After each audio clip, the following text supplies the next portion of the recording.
أَلَمْ تَرَ إِلَى الَّذِينَ قِيلَ لَهُمْ كُفُّوا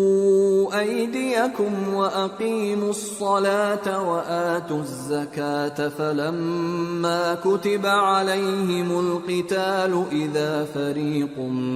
مِّنْهُمْ يَخْشَوْنَ النَّاسَ كَخَشْيَةِ اللَّهِ أَوْ أَشَدَّ خَشْيَةً وَقَالُوا رَبَّنَا لِمَ كَتَبْتَ عَلَيْنَا الْقِتَالَ لَوْلَا أَخَّرْتَنَا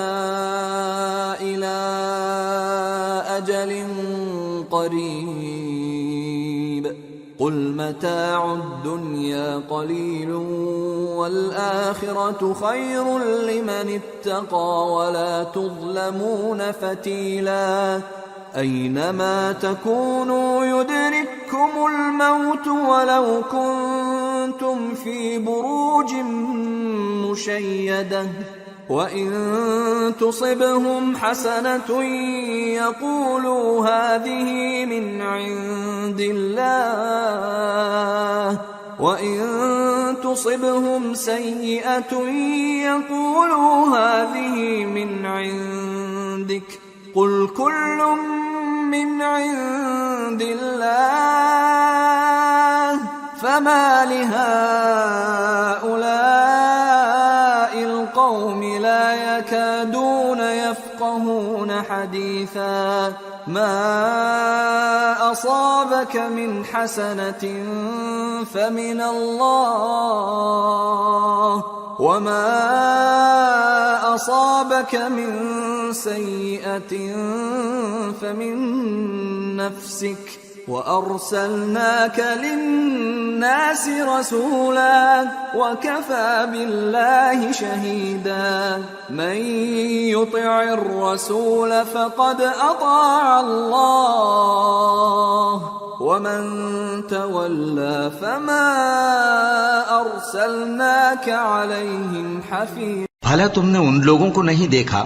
جن کو پہلے یہ حکم دیا گیا تھا کہ اپنے ہاتھوں کو جنگ سے روکے رہو اور نماز پڑھتے اور زکوٰۃ دیتے رہو، پھر جب ان پر جہاد فرض کر دیا گیا تو بعض لوگ ان میں سے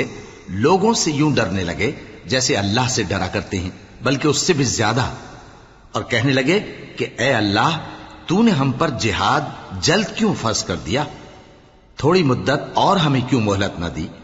اے پیغمبر ان سے کہہ دو کہ دنیا کا فائدہ بہت تھوڑا ہے اور بہت اچھی چیز تو پرہیزگار کے لیے نجات آخرت ہے، اور تم پر دھاگے برابر بھی ظلم نہیں کیا جائے گا۔ اے جہاد سے ڈرنے والو، تم کہیں رہو، موت تو تمہیں آ کر رہے گی، خواہ مضبوط قلعوں میں رہو۔ اور ان لوگوں کو اگر کوئی فائدہ پہنچتا ہے تو کہتے ہیں یہ اللہ کی طرف سے ہے، اور اگر کوئی مصیبت پہنچتی ہے تو اے پیغمبر تم سے کہتے ہیں کہ یہ آپ کی وجہ سے ہمیں پہنچی ہے۔ کہہ دو کہ رنج و راحت سب اللہ ہی کی طرف سے ہے۔ ان لوگوں کو کیا ہو گیا ہے کہ بات بھی نہیں سمجھ سکتے؟ اے آدم زاد، تجھ کو جو فائدہ پہنچے وہ اللہ کی طرف سے ہے، اور جو نقصان پہنچے وہ تیری ہی شامت اعمال کی وجہ سے ہے۔